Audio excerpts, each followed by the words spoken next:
Le soleil va s'éteindre ce soir, et toute la presse française lève les yeux au ciel. L'éclipse, c'est la une du Parisien, occupe les 3 premières pages du Figaro, et Libération ose une une entièrement muette. Un soleil noir en pleine page, une couronne blanche, pas un seul titre.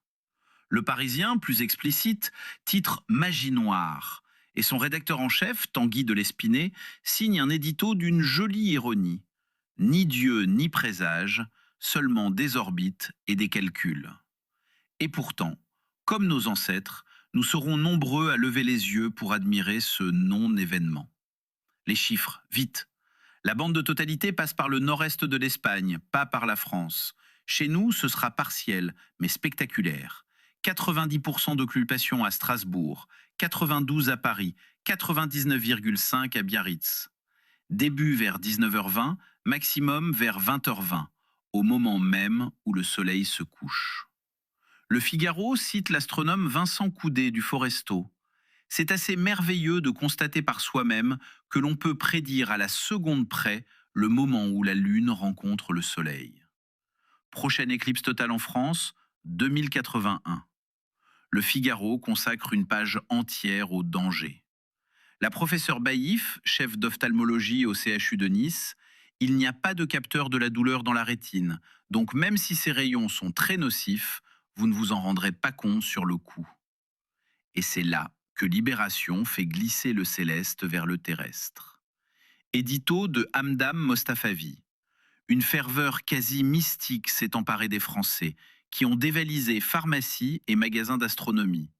Sauf que de lunettes, il n'y en a pas assez. En 1999, il y avait eu des campagnes de prévention et des distributions gratuites. Cette fois, non. Libération parle d'une polémique très terre-à-terre. Volet économique, les Échos, Libération et Le Parisien racontent la même ruée de l'autre côté des Pyrénées. L'Espagne du vide. Ces provinces rurales dépeuplées accueillent un demi-million d'astrotouristes. À Teruel, les nuitées ont été multipliées par 5 et les autorités ferment les routes forestières par peur des incendies. Deuxième grand sujet, la politique française se réveille et ça grince. Le Figaro consacre sa page politique aux suites de l'entretien que François Bayrou lui avait accordé. Le patron du MoDem propose le vote le plus ouvert possible pour désigner un candidat unique à la présidentielle, du PS version social-démocrate jusqu'au gaulliste. Résultat, je cite le Figaro, un tir de barrage.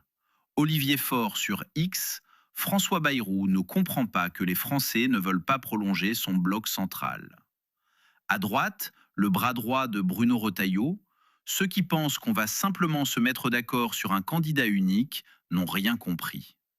Gabriel Attal parle de tambouille politique et politicienne. Et l'entourage d'Édouard Philippe, directement visé, grince. Plutôt que de jouer le rôle de rassembleur, il divise. Conclusion du Figaro, François Bayrou est de plus en plus isolé. Autre échéance beaucoup plus feutrée, les sénatoriales du 27 septembre. 178 sièges remis en jeu, 93 000 grands électeurs. Le Monde en tire un reportage magnifique dans l'Heure. Une campagne sans marché ni meeting, sans tract ni sondage, où le maire des Andelys consacre 2 heures à convaincre une seule électrice, la maire d'un village de 400 habitants. Le Figaro, lui, prend l'angle partisan. Le RN se prépare à entrer au Palais du Luxembourg, les Insoumis en embuscade. L'extrême droite vise les 10 élus nécessaires pour former pour la première fois un groupe au Sénat. Troisième bloc, et il va faire du bruit à la rentrée. La chasse aux économies. Les Échos exhument 2 rapports publiés discrètement fin juillet. Une bombe à retardement au cœur de l'été. Le premier, signé Inspection des finances et Inspection des affaires sociales, propose 10 mesures pour économiser 4,2 milliards d'euros sur les politiques familiales, qui coûtent 122 milliards par an et, je cite, produisent des effets limités en matière de natalité. Au menu, transformer la majoration de retraite des parents de 3 enfants en un forfait de 125 euros et supprimer la réduction d'impôts pour frais de scolarité. 2,4 millions de ménages concernés. Le second rapport est en une des Échos. Les primes des fonctionnaires. Elles pèsent désormais un quart de la rémunération des agents de l'État. 543 primes recensées. 19 milliards d'euros versés l'an dernier. La raison est simple. Le point d'indice a été gelé, les primes ont pris le relais. Et le Figaro complète le tableau. Le crédit d'impôt pour l'emploi à domicile est dans le viseur du gouvernement. Son coût a quasiment doublé en 10 ans, 6,8 milliards d'euros. Bercy demande au ministère, par circulaire, de proposer la suppression ou la réduction de dépenses fiscales. La chasse à la niche est ouverte. International, et ça va vite. L'Iran. Le Figaro publie une enquête de Delphine Minoui. Le nouveau guide suprême, Mojtaba Khamenei, invisible en public depuis l'élimination de son père le 28 février, remanie en profondeur le sommet de l'appareil militaire. Le monde prend l'autre bout de la lorgnette. La société civile étouffée, les exécutions qui se multiplient, et la photojournaliste Yalda Moaheri condamnée à 15 ans de prison. La une internationale du Monde, c'est le Venezuela. La relance pétrolière sous tutelle américaine. Donald Trump. Nous encaissons beaucoup d'argent. Des milliards et des milliards de dollars provenant du Venezuela. Mais l'économiste José Toro Hardy explique que ces recettes ne sont pas utilisées librement par le gouvernement vénézuélien. Et Francisco Monaldi, de l'université Rice, dénonce une opacité totale. 2 reportages enfin.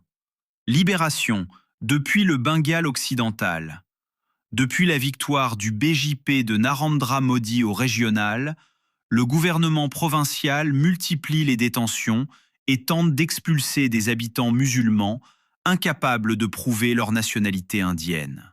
Et le Figaro, à Tirana, pour la révolution des flamants roses. La contestation contre Edi Rama depuis qu'il a autorisé Ivanka Trump à bâtir un complexe touristique en zone protégée. Technologie maintenant. Et c'est le vrai duel du jour entre les journaux. La une des Échos. Nvidia au centre du jeu. Apollo, Blackstone, Brookfield, BlackRock, Goldman Sachs et KKR viennent chacun de signer avec le fabricant de puces pour mobiliser plus de 500 milliards de dollars, destinés à financer les clients de Nvidia. Les Échos décrivent une économie circulaire, où les investissements se transforment en commandes, et leur éditorial replace ça dans l'histoire longue, sous le titre « Dans les pas des Médicis et de Citroën ». La finance est fille de l'industrie. Le Figaro, lui, regarde vers l'Est. La folle montée en puissance de la Chine dans l'IA bouscule la Silicon Valley. Le chiffre qui fait mal, 97% des robots humanoïdes livrés dans le monde au premier semestre étaient chinois. Unitree et UBTech dominent Tesla et Boston Dynamics, au point que l'administration Trump a interdit fin juillet leur importation. Et mi-juillet, la sortie du modèle Kimi 3 par la start-up Moonshot a provoqué, je cite le Figaro, un nouveau moment DeepSeek. Des performances proches des meilleurs mots d'adresse, un stocking du coup. Et puis, il y a l'autre face de l'IA. La une du Monde. L'intelligence artificielle, un choc pour l'information. Depuis le lancement des résumés IA de Google en France le 22 juillet, le trafic s'effondre. Seuls 8% des utilisateurs cliquent sur les liens quand l'IA leur a déjà fourni une synthèse, et c'est moins 33% de visites en un an sur 2500 sites d'actualité. Le patron du New York Times dénonce un vol effronté de propriété intellectuelle à une échelle sans précédent. Le bilan social est là. 1331 postes supprimés ou menacés dans les médias français depuis janvier. Et le Figaro apporte l'information manquante dans ses pages médias, l'Alliance de la presse d'information générale, qui représente plus de 300 titres, a saisi hier l'autorité de la concurrence. Le grief, les éditeurs ont été mis devant le fait accompli. Google avait déjà été sanctionné de 250 millions d'euros en mars 2024 sur les droits voisins. Le sujet discret maintenant, celui qu'on aurait pu manquer. Une tribune, dans les pages Idées du Monde, signée Eda Wantland, psychologue. Le Parlement a adopté le 21 juillet une loi interdisant les réseaux sociaux aux moins de 15 ans.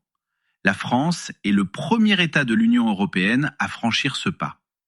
Et elle dit « on se trompe de cible ». Comme un quartier ou une école, l'environnement numérique n'est ni sain ni malsain par nature. Tout dépend de la manière dont il est imaginé. Les adolescents contournent déjà les restrictions. Tant que les plateformes seront conçues pour capter l'attention, les gouvernements resteront enfermés dans une succession de mesures défensives. À signaler aussi, Libération enquête sur ces jeunes Français recrutés par des plans Thaïlande, vacances offertes contre transport de valises, et qui se retrouvent en détention à Hong Kong. Et le Parisien poursuit sa série sur les lieux du crime d'Epstein avec le Zorro Ranch au Nouveau-Mexique, jamais perquisitionné avant mars dernier, alors que les premières accusations y remontent à 1996. Et on termine par la culture, parce qu'aujourd'hui, un film met tout le monde d'accord. Soudain, de Ryusuke Hamaguchi, 3h16, le premier film tourné en France par le réalisateur japonais de Drive My Car. Virginie Efira y joue une directrice d'EHPAD au bord du burn-out. Elle et Tao Okamoto ont partagé le prix d'interprétation à Cannes. Les Échos parlent d'un monument qui interroge notre rapport à l'existence et à la mort, et publie une interview d'Efira où elle résume tout. On ne peut se sauver que par l'autre. Libération lui consacre 2 pages et un grand entretien avec le cinéaste qui pose la question du film. Pourquoi est-ce qu'on est amené à traiter les gens comme des objets ? Le Figaro est plus réservé. Françoise Dargent salue un océan d'utopie, mais juge la réflexion humaniste un peu trop brouillonne. Et une disparition que seule Libération signale. Le cinéaste Vincent Dieutre est mort à Paris à 65 ans. De Rome désolée à This is the End, une œuvre intime et queer, construite tout entière en dehors de l'industrie. Libération le décrit en arpenteur mélancolique qui a véritablement dessiné son propre territoire. Voilà pour cette revue de presse. Ce soir, à 19h20, levez les yeux, avec des lunettes. Excellente journée à toutes et à tous.